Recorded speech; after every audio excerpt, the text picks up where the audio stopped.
बोलिए श्री सद्गुरु महाराज की जय। श्री सद्गुरु महाराज की जय। आदरणीय धर्म प्रेमी सज्जन वृंद, महानुभाव, गुरु महाराज के प्रति अगाध श्रद्धा रखने वाले एक सज्जन अपने परिवार के सहित कुप्पा घाट पधारे और उस समय कुप्पा घाट में अपराह्न कालीन सत्संग चल रहा था। अपराह्न कालीन सत्संग में नित्य प्रति गुरुदेव 1-1.5 घंटे तक रामायण पाठ करवाते थे।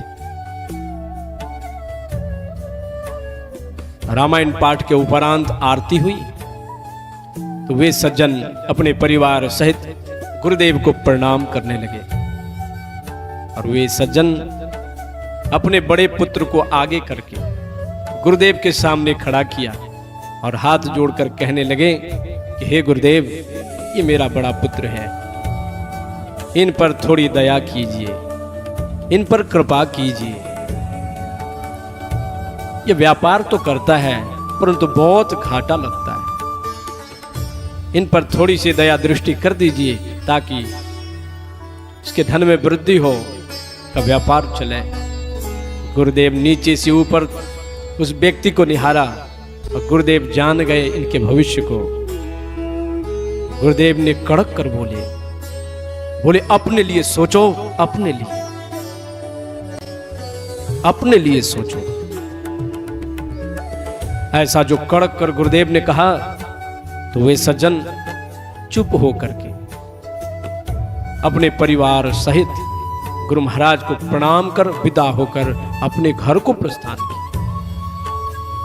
और सज्जनों, पता चला 2 दिन के बाद खबर आई कि वे सज्जन यहां से गए और 1 दिन बाद ब्रह्म मुहूर्त में 3 बजे ही उनका शरीर त्याग हो गया, वे इस संसार से चले गए।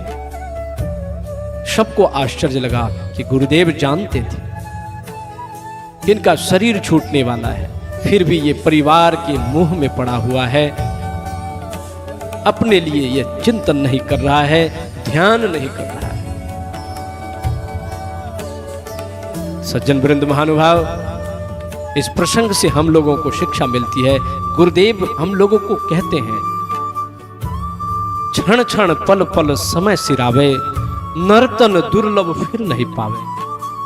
दुर्लभ मानुष तन करिए गुरु भजन, बिना रे भजन व्यर्थ जन्म न सावे। ये मानव शरीर पाने का यही फल है कि भगवान का भजन निरंतर करना चाहिए, जप निरंतर करना चाहिए, स्मरण निरंतर करते रहना चाहिए। न जाने कौन सा वो समय आ जाएगा कि संसार से जाना पड़े।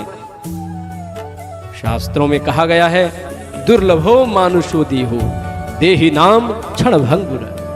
ये मनुष्य शरीर बहुत दुर्लभ और ईश्वर की कृपा से मिलता है, लेकिन यह शरीर पाकर के जो भगवान का स्मरण नहीं करता, भजन नहीं करता, अपने लिए, अपने निज काम के लिए प्रयत्न नहीं करता है, ये मानव जीवन व्यर्थ सिद्ध हो जाएगा।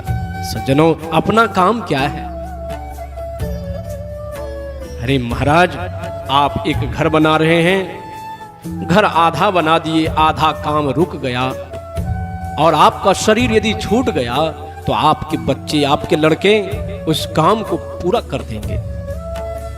आपने कोई जमीन खरीदी, आधा पैसा दे दिए, जमीन पास नहीं करवा पाए, अपने नाम जमीन नहीं करवा पाए, काम अधूरा रह गया, आपका शरीर छूट गया तो यह काम भी पूरा होगा क्योंकि आपके लड़के बच्चे कर लेंगे। और भी जितने काम है संसार का, आप नहीं भी रहोगे तो आपके लड़के बच्चे कर देंगे। परंतु यदि जीते जी शरीर रहते अपने लिए ध्यान नहीं किया, राम नाम धन को नहीं कमाया, तो सज्जनों, ये संसार से खाली चले जाओगे। अपना निज काम आपके बदले में कोई ध्यान नहीं करके देगा, आपके बदले में कोई सत्संग नहीं करके देगा, वो तो स्वयं करने की चीज है। इसलिए बाबा कबीर ने कहा, साधो भाई जीवत ही करो आशा। जीवत समझो, जीवत बूझो, जीवत मुक्ति निवासा। जियत कर्म की फांस न काटी, मुए मुक्ति की आशा। कबीर बाबा फटकार लगाते हैं, मरने के बाद तुम मुक्ति की आशा करते हो, ये बेकार की बातें हैं। पिंड पाते न या मुक्तिर, सा मुक्तिर न तुम मन्यते। देहे ब्रह्मत्वम मायाति, जलानाम सैंधवम यथा।